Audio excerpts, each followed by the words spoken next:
Monsieur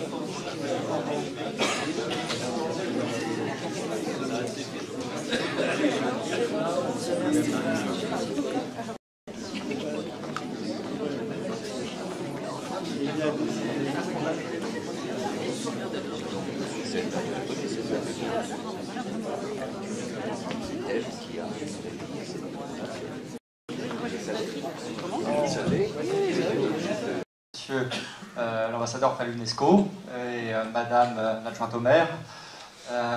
Écoutez, c'est en tant que directeur du patronage laïque une soirée un peu émouvante aussi pour moi de présenter aujourd'hui le film Turkish Passport qui, comme vous le savez, nous avons commémoré le 70e anniversaire de la délivrance, de la libération des camps. Nous sommes un bâtiment qui se situe dans le 15e arrondissement, donc aussi un arrondissement qui a apporté des choses difficiles de l'histoire de la France. Et donc, pour moi, ici au patronat laïque, c'est émouvant de projeter Turkish Passport qui rend hommage à la diplomatie turque, qui est grandement et belle, les mots ne suffisent pas, mais pourront témoigner de ce qu'elles ont pu vivre, et les souvenirs sont souvent douloureux. Et je les remercie en tout cas de faire vivre la mémoire. C'est important et urgent. Sur les possibilités de réagir face aux choses insoutenables et aux choses positions d'autorité. Voilà, je ne serai pas beaucoup plus long, je vais laisser la parole qui aussi nous organisons d'autres activités cinématographiques. Voilà. Et petite chose, je vous demanderai évidemment de ne pas oublier d'éteindre vos téléphones portables. Je vous remercie. Mesdames, Messieurs, je remercie Son Excellence Akil, ambassadeur de la Turquie en France, Son Excellence Hüseyin Avni Botsalı, ambassadeur délégué permanent auprès de l'UNESCO, Madame Marie Toubiana, adjointe au maire du 15e et représentante de Philippe Goujon, qui n'a pas pu être parmi nous ce soir, Monsieur Stéphane Gaulier, le directeur du patronage laïque Jules Vallès. Vous nous avez tous aidés et soutenus pour réaliser cette soirée commémorative pour la 70. Voilà en une phrase nos activités. Le vivre ensemble, c'est aussi donner des outils, donner à notre jeunesse les outils pour faire rempart à la haine. C'est une phrase donc qui se trouve sur le mémorial de... encore plus significatif dans notre arrondissement. À notre modeste échelle, mais parce que notre association est très impliquée dans le vécu de cet arrondissement, il nous a semblé essentiel. Parce que c'est un sujet qui m'a beaucoup touché, d'abord parce que j'ai été vice-consul et consul au consulat de Turquie dans les années 84-88, et quand on essayait d'arranger les archives, j'ai eu personnellement l'occasion de voir un peu les documents qui étaient justement, qui appartenaient à cette période, et certaines correspondances du consul général à l'époque avec les autorités françaises, parce qu'il s'écrivait avec les autorités françaises. Permettez-moi d'abord de commencer par remercier également Madame Toubiana, l'adjoint au maire, également Madame Besnier, sans qui nous n'aurions pas pu réaliser ces soirées, également Monsieur Collier, Stéphane Collier, le directeur de centre laïque. Voilà. Un patronage laïque et Jules Vallès pour son accueil chaleureux et son hospitalité. Je voudrais également, bien sûr, remercier Madame Bella Lustig, Madame Estelle Dora et Madame Ida Cohen pour leur témoignage, et Monsieur Albert Carrel, qui veut toujours se cacher, qui est toujours derrière, mais sans qui nous n'aurions pas pu réaliser ce documentaire. Également Monsieur Burak Arlier, le réalisateur, pour documenter cette histoire un peu quand même oubliée et dont on n'en parle pas assez souvent. Bon, j'ai parlé de ma période quand j'étais consul, mais également quand j'étais à l'ambassade en tant que conseiller, il y a eu un professeur américain de l'université de Princeton, Stanford Shaw, qui est venu faire des recherches dans les archives justement à ce sujet-là, c'est-à-dire voir un peu, examiner les archives pour voir comment les diplomates turcs avaient contribué, disons, à sauver les jeunes ou les familles juives qui avaient parfois le passeport turc, mais certains autres, comme ils n'avaient pas senti la nécessité d'avoir leur passeport turc, ils avaient oublié comment nos missions diplomatiques se sont débrouillées pour leur fournir des passeports turcs parce qu'ils ne détenaient pas tous des passeports. Presque 2 jours, ils s'écrivaient, il y avait le consul général qui écrivait, le préfet qui lui répondait, mais le train était toujours arrêté. On ne faisait pas descendre les familles. Et à la fin, il y a le consul qui s'est déplacé, qui est allé jusqu'à Bordeaux. Et lui-même, il a pris un soin personnel pour faire descendre les familles turques qui avaient des passeports.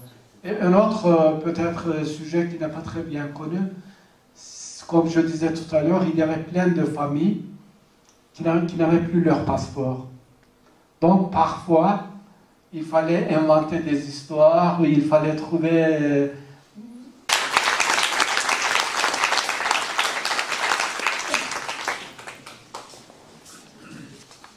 Diacre des 15, Madame Destier, Monsieur le directeur du patronage laïque, Mesdames et Messieurs, permettez-moi tout d'abord de vous exprimer mon honneur de représenter le député maire du 15e, Philippe Goujon, et mon bonheur, non seulement comme élu. Mesdames et Messieurs, permettez-moi tout d'abord de vous exprimer mon honneur de représenter le député maire du 15e, Philippe Goujon, et mon bonheur, non seulement comme élu.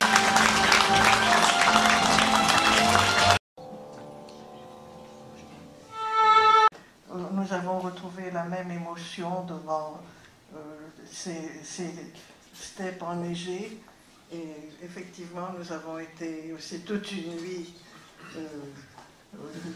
dans une steppe sans savoir ce qui nous arriverait, comme disait. Et ça m'a permis d'évoquer des souvenirs lointains. Mes parents sont venus en France pour des raisons professionnelles dans les années 30-33. Mais ils évoquaient très souvent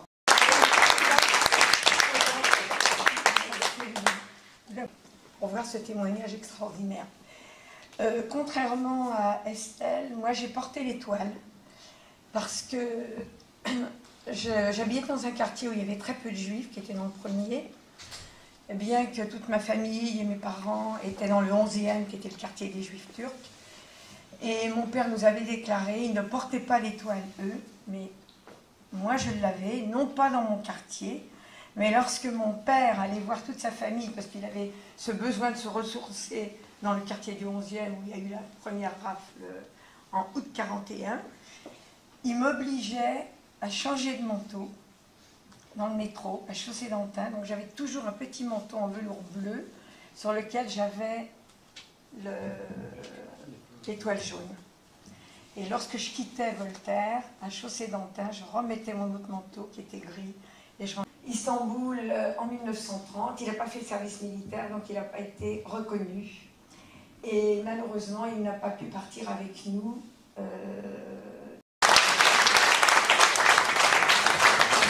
On a été accueillis pendant 500 ans sans avoir souffert ni des pogroms, ni des exécutions. Donc je suis une fille de la République et je suis fière.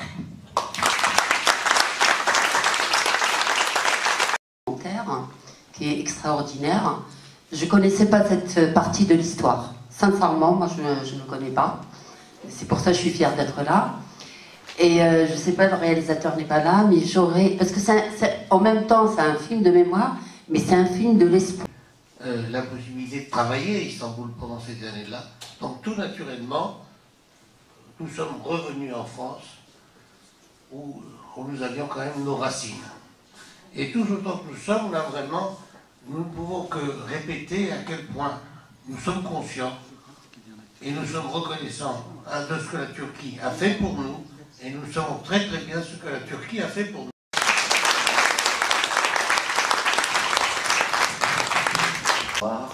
Qui prouvera que les diplomates turcs sont toujours dans cette lignée de ces grands diplomates qui ont été pendant la Deuxième Guerre mondiale. Pendant que monsieur l'ambassadeur bilatéral était vice-consul à Paris, et il faut que je dise quand même que c'est un très très bon ami à moi, que nous avons quand même vécu interne durant des années dans cette merveilleuse école qu'est le Chemari, et non pas d'Israël, rassurez-vous.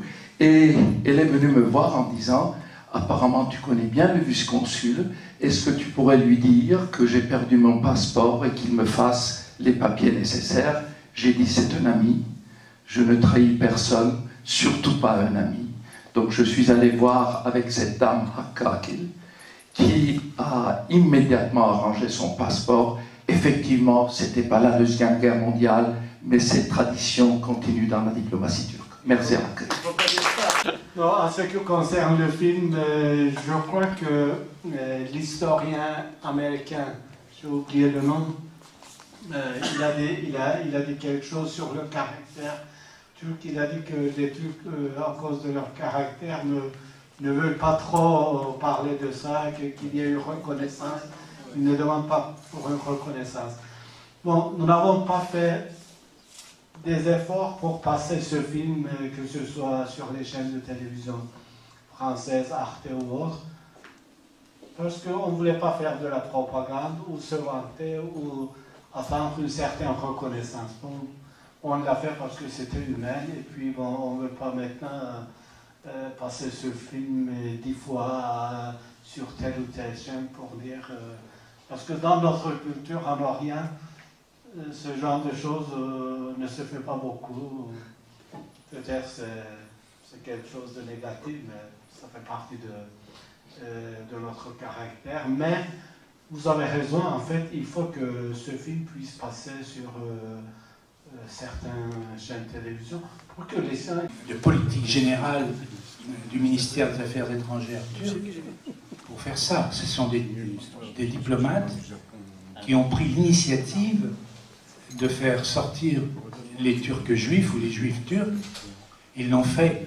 Or, avaient des passeports turcs. Mes grands-parents sont restés à Paris. Ils n'ont jamais été inquiétés. Jamais. Ils n'ont pas porté l'étoile.